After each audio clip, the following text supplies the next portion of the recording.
I'm Assemblywoman Megan Dahle, representing the 1st Assembly District, which encompasses the northeastern corner of our great state, 9 counties, and 25,000 square miles. I hope everyone watching is well and safe, and I know it's hard to stay positive and think about the future and how life will continue as normal after this pandemic. That's why we started highlighting the great work that's happening throughout AD1 and talking with individuals who are helping members of our community. So today I'm very excited that we are joined by Becky Dahle and Leanne Richelieu on behalf of College Options. So many of our senior students are looking at a very uncertain next few months, and I'm excited to have this conversation. Their organization provides services to students and families in 5 Northern California counties: Shasta, Siskiyou, Tehama, Trinity, and Modoc. Becky Dahle is a 25-year veteran of working with students and families through direct teaching time in the classroom and with college access programs from both private and public education funds. Becky's current work includes writing grants and pioneering a parent engagement program with large high schools. And Becky, on a personal note, helped guide our sons through their senior year process and their applications to college. Instrumental, that woman, let me just tell you, very instrumental and much appreciated for this mama in very small high school setting and first time parent, navigating that process. She was wonderful. Leanne, thank you for joining us as well. Leanne Richelieu worked for the University of California, Davis in the field of educational equality and access for over 30 years. In 2003, she became the funding executive director of College Option Program, a UC educational outreach center serving thousands of students and families located in the far Northern California. Leanne currently serves as CEO of College Options. I just want to thank you both so much for taking the time today to be here with us. Becky and Leanne are here to answer important questions regarding college and the senior year during this COVID crisis and pandemic. So thank you again. We're going to move right into the questions that we have. Thank you for taking the time to prepare for these as well. Leanne, first, what can high school seniors be working on and preparing during this time at home? Well, naturally, Megan, it's going to be a very stressful time for high school seniors and their families. They're probably the most impacted of all of our students from elementary all the way to high school. The districts are all figuring out how to provide online courses to keep them going. The number one thing for students, I think, is to continue reaching out to their high school counselors who are all available online, reaching out to their teachers. I have 2 teenagers at home. One of them is in a charter school. They are grading their assignments. They are checking in by period. All of it's through Google Classroom or through Zoom meetings or FaceTime. So I know there are rural students who do not have that kind of internet access. We've been trying to work with internet providers to try to find those missing pieces and try to get access to those kids. But I think one of the things is we don't want them to sort of flush this semester. You really want to stay with your studies. The UCs and the CSUs are going to accept no pass grades for this semester. But it's also critical that these classes continue so that, because they're meant to prep the freshmen in college for next year, especially the math classes. So it's not just, let's just kick this semester down the road. They really need to continue learning the content so that they're not behind in the fall. And how that looks at each high school is a little different, but it's the general consensus that they're continuing on with their classes. They will receive credit. Some will receive grades, probably not as many as others, but that's the number one thing. The other thing I think that I would say to high school seniors is take this as a positive opportunity to learn about learning online, because in the next 4 years of college, you will have online classes. It just works out that way. There's not enough capacity at campuses to do full on-campus classes. My son's a sophomore at Shasta College. Half of his classes already are online. And these kids know technology. They know how to learn online. those seniors who are just new to it, this is an opportunity for them to learn what they're going to have to do the next 4 years anyway. So I think it's really important they keep up with communicating with their teachers, their counselors, their fellow friends. I know my daughter is really missing her friends, so she FaceTimes them, she Zooms with them. They try to do homework together, anything they can to stay connected. I think one of the biggest, saddest things that my daughter's going through is her softball team was so looking forward to the season and all the sports were canceled. And that was a huge hit to her morale. But she has to keep moving with the academic part and know that this too shall pass. And as parents, we just have to encourage them. This will pass. This is an opportunity to learn. It is odd, but also to really, I had a conversation with her last night. Please take notes about this because this is a unique situation. You may tell your grandkids about this. What happened in the big pandemic of 2020? They're living through history right now. And that's, you know, think of it in a positive way that way. That's very true. We have quite a few young people in our life right now, so close to some seniors that, you know, are very disappointed, but they really are living history right now. Mm-hmm. And that journaling, all those feelings and all these transitions will be very important someday to look back on, and it's growing them. They're getting stronger. They don't like to be stretched. None of us really do, but they are getting stronger. And it's very good advice to be learning the online portion of that. I mean, I know Chase is switching from, you know, in lecture classes at Cal Poly to being home and now working online. And it looks so, you know, very different. Learning math online it's difficult.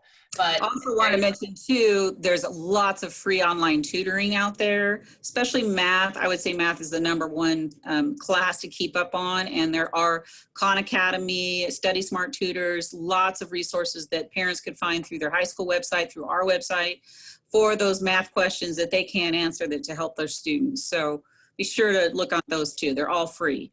Yeah, that's really good advice. Becky, since seniors aren't getting a graduation, you know, that's something that most of our being are told that isn't going to happen. What are some creative things that you heard or people are doing to, you know, honor their great achievement of finishing high school? Well, we have plan A, B, C, and D at lots of places right now. And it looks different in different schools. We have big schools in Shasta County, and then we have small schools out Siskiyou, Modoc, Trinity, Tehama. So you know, plan A is continuing that they think they're going to have a graduation, although that doesn't sound like an option. Plan B is some schools are saying in groups of 10 with everyone spread apart, family members spread apart. One of the fun ones I heard today was drive-through graduation. So all of the family in a car, and then, you know, I heard that one. It's hooked up to the radio and everybody can hear it because it's on one main station. And then they announce the student's name and the car drives through and they're handed their diploma, and then a parade through the city of the cars. So that's pretty creative. Yeah. Plan D is a Zoom graduation. And I think that's probably the hardest thing to accept for our seniors. But I would also encourage them, as Leanne mentioned, with the first question, they really need to be good communicators. That is what is missing right now. Most of our students are not responding via email. That's common for students. Students don't use email. They're really familiar with online systems like Canvas and things like that. But a lot of teachers are using email right now. So our seniors need to be learning to respond via email instead of text or an online platform, at least for the next month and a half or so.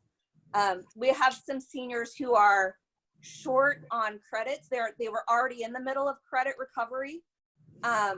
So even if their school is going to a pass credit grade system, which most schools are, not every school, they have some credit recovery to do. So if they're already not communicating, they're not getting this, what they need to be doing for credit recovery. And we want them all to graduate. So they just really need to be on their communication systems, sometimes with each individual teacher. Mhm. So that kind of goes into my next question as far as, still seniors still need to be concerned about their grades. They still need to be working, through their academics, not just the pass fail. But some of them have received acceptance letters and they need to very soon decide where they're going to be going. But I know I've had a few conversations that they're concerned. I mean, that was with our oldest as well. He accepted at Cal Poly, but he still had to finish. There was still a statistics, class required for his acceptance to be able to start. So with the pass fail, that's for which schools are accepting that? That's for both UC and CSU are accepting pass fails for this spring semester. And Okay. we just got a UC advisor bulletin, and I just read it. It came out last night. And usually how the UCs go, the CSUs will follow. The big announcements for them were the junior class. They have waived the SAT and ACT requirement because there's no opportunity for the juniors to take it right now. So for the fall of 2021, there's no requirement there. For our current seniors, they're doing pass no pass on all of their A through G courses in the spring. Their SIRs, which are the statement to intent to register, that's May 1st for freshmen and June 1st for transfers. That has not changed. Right. But they're really, really emphasizing the students to contact the campus of your first choice. If the financial aid situation has changed, you can ask for professional judgment to perhaps receive more aid now if your parents aren't working. All of the campuses, we have a big webinar tomorrow about college enrollment and admissions, how this is going to impact their freshman classes. They're all very scared because, I myself am a new parent that's sending my son to the dorms for the first time to Sonoma State in August, and talk about a cruise ship on land. You're living and working right next to everybody, and I'm concerned, but we're still moving forward. I talked to the director of admissions at Humboldt yesterday. They are actually incentivizing students to come with $1,000 each. So every campus has their own incentive plan. And if you're waitlisted, to be sure to keep track of that, because they're assuming a lot of students will drop out and the wait list will go up. So I think the UCs and CSUs are doing everything they can for these students. But Becky is right. The students really have to be on top of reaching out to those campus officials, and email is the way that they want it done. And that's how professors in 4 years and at community colleges communicate. And so the students need to kind of retrain their brain to say, okay, I really need to be on top of this email thing and get going. But really, like we always say in the spring, deadlines are really important. They're not pushing out an SIR deadline. They're keeping that. They need to decide by May. Financial aid's a little more wiggle room. Housing, they need to decide on housing. There's always a shortage of that. So yeah, it's just constant communication. But one thing I did want to add, I just listened to Newsom at noon give us an update. He is starting to roll out a kind of an optimistic 6-point plan of reintroducing society back to normal. So perhaps in a good way, maybe by May 15th or the end of May, there might be able to have graduations with 6 feet apart in like stadiums and football fields. Yeah. Right. There's no, there's some hope out there that I hadn't heard before until today. So. Okay. Well, that's really good. So one thing you both brought up was the filing, now that we've pushed the taxes out for filing for, just our income taxes, how is that affecting, because I know a lot of scholarships or things are based on, income requirements, Cal grants. How is that being, are they pushing any of those dates or deadlines for those? Want to take that one back? She's our scholarship queen. Sure. Can I go back to the last question though for a minute? Sure. So the pass credit for this spring semester is not just impacting our seniors for A through G requirements. That's impacting every grade A through G course during this spring semester.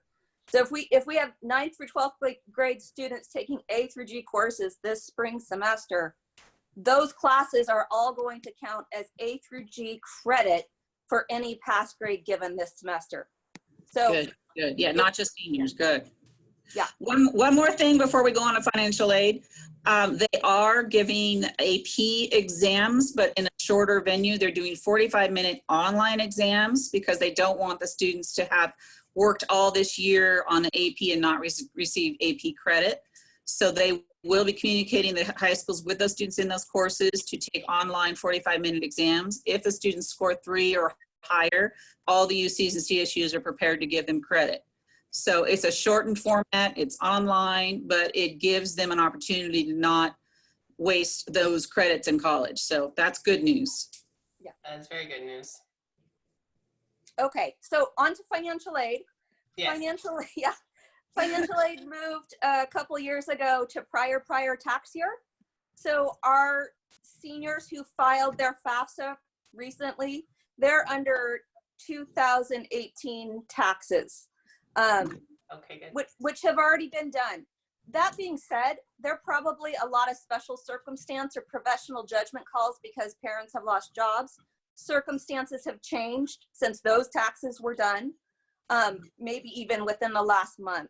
So those students, whether they're seniors in high school or they're currently in college, they are going to want to talk to the school that they're attending. So if they're attending Chico State, they need to talk to Chico State Financial Aid because each university is responsible for what they distribute in financial aid. So they'll have to petition for professional judgment or special circumstances. But all the college, I mean, that has been the conversation the last month. What does that look like moving forward? Because a lot of people are going to be under that judgment call. Additionally, scholarships are looking different. So if a scholarship has required an interview before, now there is no interview because some of our students don't have access to the technology to do it online. So if a scholarship provider has had an interview process in the past, they're going to just paper screening. Some of our community scholarships have moved their deadlines. So one of our local ones is moved to the end of next week because it was a completely paper process before, and they had to recreate an online form and get rid of some requirements just because students didn't have the ability to turn paper into PDF. So some of those deadlines have moved. But that being said, we have a high school locally where 2 students have completed totally the community scholarship out of a class of 125. So we really need our students to know that there's still scholarship opportunities out there. And we at College Options are glad to take phone calls and help them walk them through the process. Even if they don't have internet, we can help on the phone. So we really want to help. We want students to complete scholarships. There's still money out there. The providers are still giving scholarships. That hasn't stopped. The format and the deadlines have changed though. That's really good information because, during these times, we tend to just kind of sit still, honestly, instead of continue to engage. And these kids are really, they're still processing. My kids are still doing that too, where they're still trying to get their feet under them, but they need to be reminded that, their community wants to be there for them. And so many of these scholarships are community-based and, not just academic based. I love how, when we went through that process, they really look at the whole student, the whole child, the things they're interested in, the things that they've given back to their community. So that's really good. And I'm definitely going to be sharing that. Make sure that these parents know to encourage their student to continue to look for scholarships, that there will be something on the other side of this, and college is going to happen. It's just looking differently than the original plan. So Leanne, for current community college students, what do they need to know at this time? Is there anything that they could be working on as well? Well, I would say 2 things. One thing, try their very hardest to stay in school, stay with those online classes. I know it's tempting to say, I'm just going to drop this semester. My brain is fuzzy. I don't know what I'm doing, but that really puts them behind in their trajectory for career and transferring and wherever their end goal is for the future. There are going to be some that do have to drop, and Becky's daughter's one example because she's a nurse here locally. So there's some that are, really need to drop some classes. But I have a son who's a sophomore at Shasta College. He's got all online classes. He's got friends who say, why bother? The whole world is going up. And we just, as parents and as adult mentors, have to say, no, stay the course. This is a blip in your future. If you give up, you're going to put yourself a year behind, and who knows what's going to happen in a year. The online professors are being very gracious. They're being very flexible. Most community colleges will end in May, so we're only looking at another 4 weeks, so finish strong. And, but I'll let Becky talk about the withdrawal process, because there are some exceptional cases that should. We just don't want it to be oh, the world's imploding, I'm gonna drop my classes now. So Becky, you wanna talk about what Emily's gone through? Sure. So my daughter's working on nursing prereqs, but also works at a local hospital as a nursing assistant, and she's had to self-isolate because of exposure, which has taken away her support system, or really limited her support system. And she's in nursing prerequisite courses, which require labs, and a lot of those have all moved online. For some of our students, that's a really difficult thing to transition lab courses online. So if a student is in a situation like that, where they need to drop like a hard lab science class, I would recommend that they use the COVID-19 withdrawal form, which lessens the impact of their academic and financial aid progress, or what's the word I'm looking for? Satisfactory progress, yeah. So they really need to not use, if that is their situation, they need to not use the withdrawal form on the portals. They need to use that COVID-19 withdrawal form, and it has to be signed and then sent as a PDF to the college. So my daughter, for example, needed to drop that lab science class, but she is keeping another class. So it's going to be individual, and really the students need to be communicating with their teachers, because also at the community college level, some classes are doing pass credit, which is going to be accepted, and some are doing grades. So most students know themselves pretty well, and how they can handle what we've transitioned to. But it really is an individual case-by-case basis, and now is the time to figure that out, whether they need to drop or adapt to whatever the new format is. Thank you both for today, and this has been very helpful. I want to give you both an opportunity for closing comments. Just basically, I want to make sure that people understand how to get a hold of you, your website. Just any final comments or something that I maybe didn't cover. Leanne, would you like to start? Sure. Well, as soon as Governor Newsom shut things down, we went to home office work. We have our telephone is still the same, and it's on our website, www.collegeoptions.org. You can call, get our receptionist directly. She can book an appointment with one of our advisors, either online or via the phone. They can also see our website and contact our advisors directly by looking and seeing their email links. So everyone is still working from home with the students, individually, in groups, with parents. We're still here as a community resource, and the information coming down from higher education, we are on top of daily, and it changes daily. And we like to get that information. We put it out on our website. We put it out on our Facebook page. We try to use social media to put out all the new information that we hear.